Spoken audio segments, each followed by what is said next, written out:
Between 1969 to 1972, NASA, the American National Aeronautics and Space Administration, allegedly flew 6 successful manned missions to the moon, where they did everything from playing golf to speeding around in a dune buggy to receiving a live phone call from President Nixon. In reality, when examined in depth with a critical eye, however, these staged events are found to be nothing but a monumental hoax perpetrated on a gullible and unsuspecting public. 1.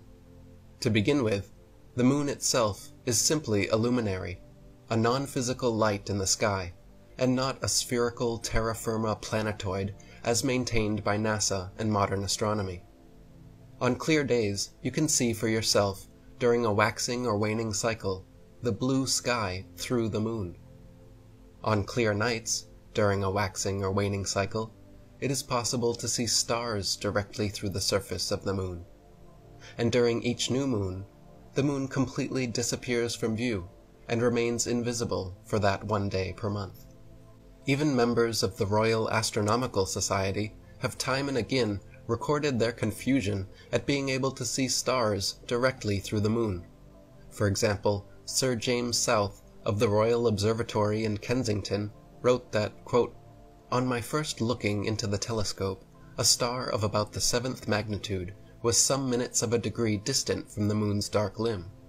I saw that its occultation by the moon was inevitable, but the star, instead of disappearing the moment the moon's edge came in contact with it, apparently glided on the moon's dark face, as if it had been seen through a transparent moon, or as if a star were between me and the moon. I have seen a similar apparent projection several times. The cause of this phenomenon is involved in impenetrable mystery." A star occulting a crescent moon has long been a popular symbol of Islam, was the symbol of the Ottoman Empire, is found on the flags of Algeria, Azerbaijan, Libya, Malaysia, Mauritania, Pakistan, Singapore, Tunisia, Turkey, and in the coat of arms of countries from Croatia to Germany, Ireland, Poland, Portugal, Romania, Sweden, Ukraine, and the United Kingdom. Nowadays, however, thanks to decades of NASA propaganda, people believe against the evidence of their own senses that the moon is a physical terra firma planetoid capable of walking on. 2. Basic physics proves that not only has man never flown to the moon, but that the entire concept of a vacuum of space is impossible. NASA and modern astronomy claim that the Earth's atmosphere spins perfectly along with the Earth up to an indeterminate height where it allegedly meets the vacuum of space. Anyone who has punctured an aerosol canister knows, however, that a positive pressure system adjacent to a negative pressure system must have a solid barrier separating them, or else they will equilibrate. Furthermore, at ground level, this spinning atmosphere supposedly travels around 1,000 miles per hour and increases in speed with altitude, so that by 250 miles high, where they claim the International Space Station orbits, the atmosphere and everything in it are allegedly traveling a ridiculous 17,500 miles per hour, the speed of a bullet. This means the astronauts in their rockets were traveling faster than a speeding bullet when finally they popped out of the Earth's spinning, pressurized atmosphere and into the non-spinning, non-pressurized, non-atmosphere of the vacuum of space. Even if they could somehow survive such a transition, once in the supposed vacuum of space, it would be impossible to continue steering, because all propulsion systems require the air in the atmosphere to push against. In a vacuum, there is no such counterforce, so all propulsion, rather than sending the rocket forward, would instead send it spinning wildly and randomly out of control. In recent years, NASA has attempted damage control regarding this issue by now claiming that the moon is actually still within the Earth's atmosphere, but this doesn't change the fact that they stood by this impossible claim for decades. 3. The amount of radiation claimed to exist in space, especially through the so-called Van Allen belt, was far too strong for the astronauts' flimsy suits. Starting at an altitude of 1,000 miles up to approximately 15,000 miles, NASA claims there exists a deadly band of radiation that would kill or seriously injure anyone passing through in a matter of minutes. One Russian study stated that the amount of radiation present on the moon would require astronauts to be clothed in 4 feet of lead in order to avoid instant death. John Malden, a NASA physicist, said they would need at least 2 meters of thick shielding around them at all times, yet we see them on film bouncing around the moon in their 2-inch thin suits. Even James Van Allen himself continued to state until his death in 2006 that there was no way humans could survive the 90-minute journey through and another 90-minute journey back through the radiation belt without being completely encased in thick lead shielding. 4. Temperatures on the moon supposedly range from 279 degrees below zero during the nighttime, which is far colder than even Antarctica's coldest winter, and up to 243 degrees above zero at lunar midday, which is hotter than boiling water. NASA claims their special suits were fitted with both heating and cooling systems, but nothing which could come close to withstanding these incredible temperatures. The suits were also supposedly pressurized to keep the vacuum non-pressure of space from bursting their blood vessels, but they clearly have deep creases and wrinkles all over. Astronauts in true pressurized suits would look like the Michelin Man, bubbling out and very inflexible. Also, it is impossible for the Kodak film in their cameras to have survived these extreme temperatures without melting or freezing. 5. In images from Apollo 11, Buzz Aldrin can be seen wearing different color gloves and different length boots in pictures that were supposedly taken within minutes of each other. For example, in photo AS11-40-5873, Aldrin is wearing high boots and dark gray gloves. But just 2 pictures later, in AS11-40-5875, he has changed into smaller boots and white gloves. If Buzz was really in the vacuum of space in a pressurized spacesuit, he certainly would not have had time or reason to depressurize and repressurize his suit just to make these fashion adjustments. 6. None of the Apollo missions brought any extra studio lighting with them on the lunar lander, so the sun should be the only light source on the moon, and in all pictures taken there. In this case, the light should only come from one direction, and all shadows should be cast in the opposite direction.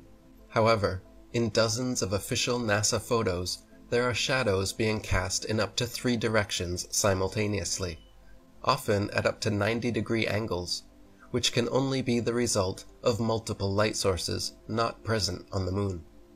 For example, in Apollo 14 photo AS14689486, the shadow of the lunar lander in the background is being cast at a drastically different angle from the rocks in the foreground. 7. Many pictures purportedly showing the sun, as viewed from the moon, are clearly just studio spotlights and not the sun. Apollo 12 photo AS12466765, for example, after computer enhancements, reveals a large light bulb in the center of the sun. After being thoroughly dissected by many researchers, NASA actually removed the high-resolution version of this image from their Apollo gallery. Apollo 11 photo AS11405935 also shows a conical spotlight effect extending from a light just out of frame that is clearly not the sun. 8. Several Apollo images show a defined separation line where the ground meets with what can only be a studio backdrop. If they were actually filming on the moon, the ground would seamlessly meet the background, leaving no such dividing line. Furthermore, when analyzed side by side, dozens of images reveal that NASA reused the same backdrops time and again on what are alleged to be completely different areas of the moon. The contours of hills, mountains, and valleys align perfectly when superimposed upon one another. For example, Apollo 15 image AS1582-11057 shows the lunar lander set against a very unique and distinct mountainous backdrop, which, when superimposed over image AS-15 82-11-082, aligns exactly, but with no lunar lander, and a different foreground. Another example is Apollo 17 image AS-17 143-21-972, showing a mountain in the background with a clear foreground, while image AS-17 136-20707 shows the exact same mountain, but now with several large rocks and boulders appearing in the foreground. There are dozens more examples of such repeated backdrops being used over the course of the Apollo missions. 9. Computer enhancements of many NASA images reveal photo manipulation and evidence of studio trickery. For example, as the Apollo 17 lunar lander lifts off, photo AS-17 151-23201 shows a clear shadow being cast on the ceiling of the studio. Similarly, Apollo 14 image AS-14-64-9089, when yellow and blue are subtracted from the chroma scale, shows what can only be studio lighting reflecting off a black background. Another Apollo 14 photo, AS-14-66-9306, shows shadows of reticule crosshairs suspended in air over a print underneath, proving it doctored and not an original as claimed. Apollo 12 image AS-12-49-72-78 clearly shows several studio lighting lens flares caused by multiple overhead lights, and Apollo 12 image AS-12-48-70-71 shows what appears to be an overhead light reflecting in Alan Bean's helmet. 10. Computer enhancements done on images of the Earth taken from the Moon reveal clear photo trickery. By gradually removing the hues comprising black from the backgrounds, a bright rectangular artifact appears around the Earth, proving it to be a composite image. For example, Apollo 11 photo AS-11-44-66-42, when manipulated in Photoshop, shows a distinct separation line where the Earth was added into the image.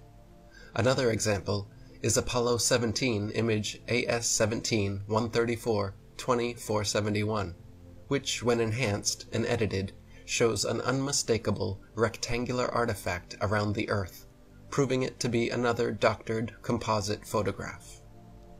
11. In the original Apollo 16 photo AS-16-107-174-46, there is a rock with a letter C clearly engraved into it, as well as another C drawn into the dirt next to it. This is characteristic of fake stage rocks on a stage setup, where the set designer demarcates prop positions, and of course not something that would ever be found on the Moon. After being exposed for this, NASA doctored the two C's out of their official version of the photo, but copies of the original photo are still available online. 12. In several bits of video footage from the Apollo missions, there is evidence of the astronauts using wires to achieve a more weightless appearance. During Apollo 14, there are many occasions where light reflects off the wires attached to their backpacks, making them momentarily become visible. During the Apollo 17 flag planting, just as the two astronauts go to shake hands, light pings off the wires from the top of their backpacks all the way to the top of the screen. And during the Apollo 16 mission, when one of the astronauts falls over, he is quickly jerked back up in an impossibly unnatural manner that could only be the result of being lifted by wires. 13. One of the more obvious video anomalies is how several Apollo missions show American flags flapping around in the non-existent space wind. The Moon is supposed to have no atmosphere, and so the flags should have remained perfectly still, but can often be seen moving quite boisterously. NASA claims the astronauts brushing up against them could have caused this, but that is clearly not the case, as the flags stay waving for long periods of time with no astronauts touching or even near them. 14. Another interesting video anomaly is discovered by playing NASA's Apollo footage at double speed, then watching the astronauts walking, running, jumping, or cruising around in their little dune buggy. Without the speed adjustment, there is a quote-unquote low-gravity illusion, as the astronauts seem to float, drift, and glide slowly and smoothly along. But once they are seen at 2 times speed, it becomes clear that they are in quote-unquote normal gravity, walking, running, jumping, and cruising at normal speeds. NASA simply reduced the play speed by 50% in post-production to achieve the desired effect. 15. Another glaring mistake is that none of NASA's images or videos show stars in the background as they should. Just complete blackness, likely because exact star maps as they should appear from the moon would be nearly impossible to fake accurately. The testimony of different astronauts on different missions in their autobiographies and interviews just muddies the waters even more, some of them bragging about the quote, astonishingly brilliant light of the stars, and others saying that they quote, don't remember seeing a single star while on the moon. Such inconsistent testimony, and the fact that none of NASA's moon pictures feature any stars anywhere in their appropriate positions, is yet more strong evidence of studio fakery. 16. Any sovereign-minded, critically thinking adult that honestly examines NASA image AS11 405922 of the Apollo 11 lunar lander supposedly on the moon will see a pathetic 1969 attempt at creating high-tech looking equipment using flimsy construction paper, gold foil, Scotch tape, and metal shower rods. The idea that the piece of junk shown in this official NASA photograph flew to the moon and back is so ludicrous it's laughable. Most unbiased viewers would assume your average high school art class could construct this contraption without much struggle. But official NASA spokesman and astronaut Don Pettit assures us that actually this 1969 technology is so advanced that even with their multi-billion-dollar yearly budget, they cannot for the life of them recreate it now. I'd go back to the moon in a nanosecond, Don informs us, but NASA destroyed that technology, and it's a painful process to build it back again. Apollo 11 mission controller Harold Loden was quoted saying, "The skin on the crew cabin was very thin, and that was all done because of weight saving. If you really took your finger and poked hard at it, you could poke right through the outer skin of the spacecraft. It was about the thickness of 2 layers of aluminum foil." Project manager Thomas Kelly concurred, noting that the skin, the aluminum alloy skin of the crew compartment, was about 12 1/1000ths of an inch thick, equivalent to about 3 layers of Reynolds wrap that you would use in the kitchen. And Apollo astronaut Jim Lovell said, "Whenever I saw a model of the lunar module, it had these rigid sides and really looked strong. Turns out that external portions of the lunar module are actually made up of mylar and cellophane, and it's put together with Scotch tape and staples. We had to have pads on the floor because if you dropped a screwdriver, it would go through the floor." 17. Apollo 11 image AS11 405926 shows a close-up of the foot pads of the lunar lander without a speck of dust on them and without a burn print or crater under its 10,000-pound thrusters, as if the LEM was just gently set down in place by an overhead crane. NASA scientists in their own documents were worried about the lander falling into its own massive burn radius, yet there it sits, with no burn print and spotless clean pads. Even the astronauts' boot prints made deep impressions in the ground, but somehow the lander's thrust of 2,500 newtons left not a trace, no blast hole, and no dust on the pads. 18. During the Apollo 11 mission, Richard Nixon made a historic phone call from Washington, D.C. to Neil Armstrong on the moon, showing both men live on split-screen TV. AT&T Archives states that the call, quote, went from the Oval Office in Washington, D.C.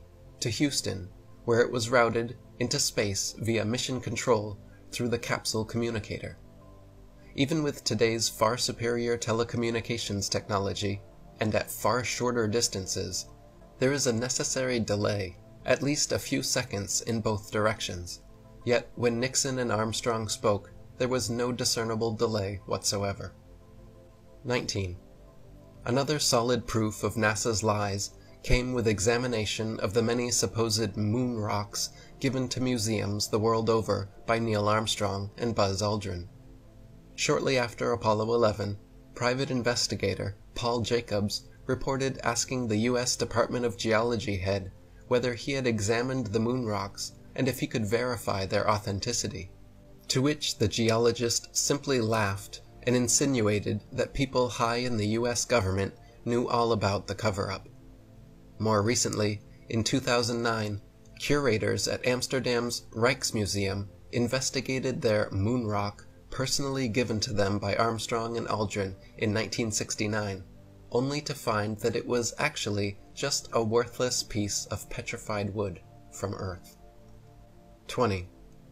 Not only is the entire video record fraught with fraud, but after years of ignoring Freedom of Information Act requests, NASA finally officially claimed in 2001 that all the original Apollo 11 videos had conveniently disappeared from their records so no one could analyze them. They would have us believe that they spent over $30 billion, a decade of unceasing preparations, then succeeded in the most historical achievement of mankind, but accidentally lost the video evidence. Those blurry, ghostly, black-and-white images shown on TV were purposely lousy, because NASA insisted at the time that all TV networks must broadcast directly from a big-screen display in their operations room, a mandate which all the major networks accepted, and so what the public saw was just a video of a poorly magnified video, and now it is impossible to watch or examine the original. Not only have the Apollo 11 videos disappeared, but NASA claims to have lost all original audio tapes from the Apollo missions, and that their contractors have lost all prints and plans for the lunar rover, LEM lander, and Apollo ship engines. This is no different than a schoolchild making excuses about a dog eating his homework when asked to show proof. The preponderance of evidence is stacked so high against NASA that anyone who honestly and unbiasedly investigates the so-called moon landings comes to the same undeniable conclusion. All of the Apollo missions were faked on Earth, using a variety of Hollywood trickery.